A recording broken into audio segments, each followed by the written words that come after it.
जय श्री कृष्ण। आज हम आपके लिए लेकर आए आम्ल की एकादशी व्रत कथा। तो चलिए जानते हैं कथा के बारे में। के बारे में जानने से पहले हमारे चैनल को लाइक शेयर सब्सक्राइब करना ना भूलें। प्राचीन काल में चेतरथ नाम का चंद्रवंशी राजा राज्य करता था। वह अत्यंत विद्वान तथा धर्मी था।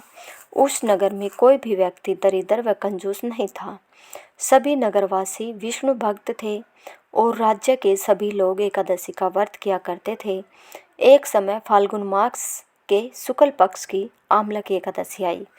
उस दिन राजा, प्रजा तथा बाल वृद्ध सबने हर्षपूर्वक व्रत किया। राजा अपनी प्रजा के साथ मंदिर में जाकर पूर्ण कुंभ स्थापित करके धूप, दीप, नवेद, पंच रत्न आदि से धरात्री आंवले का पूजन करने लगे। इस प्रकार स्तुति करने लगे, हे धरात्री, तुम ब्रह्म स्वरूप हो।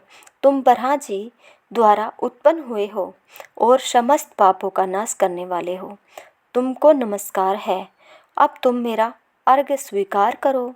तुम श्री रामचंद्र जी द्वारा सम्मानित हो। मैं आपकी प्रार्थना करता हूँ, अतः आप मेरे समस्त पापों का नाश करो। उस मंदिर में सब ने रात्रि को जागरण किया।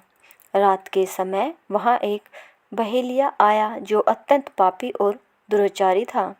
वह अपने कुटुंब का पालन जीव हत्या करके किया करता था।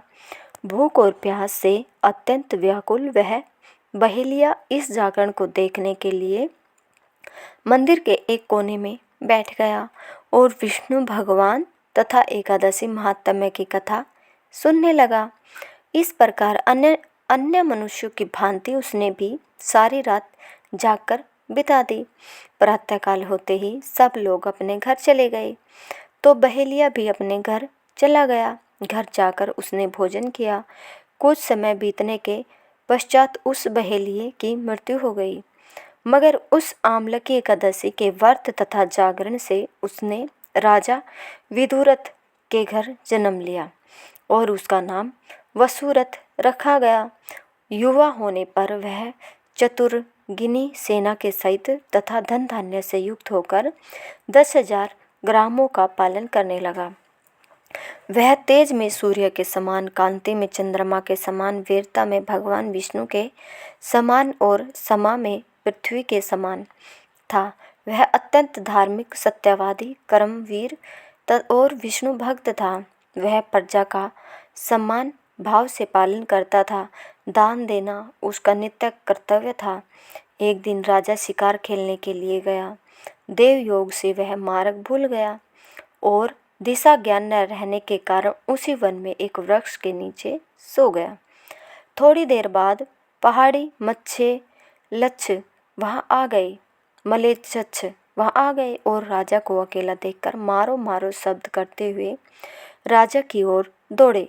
मलेच्छ कहने लगे कि इसी दुष्ट राजा ने हमारे माता पिता, पुत्र पौत्र आदि अनेक संबंधियों को मारा है तथा देश से निकाल दिया है, अतः इसको अवश्य मारना चाहिए।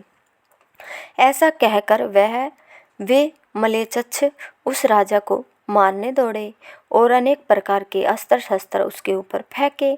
वे सब अस्त्र शस्त्र राजा के शरीर पर गिरते ही नष्ट हो जाते और उनका वार पुष्प के समान प्रतीत होता। अब उन मलेच्छों के अस्त्र शस्त्र उल्टा उन्हीं पर प्रहार करने लगे, जिससे वे मूर्छित होकर गिरने लगे।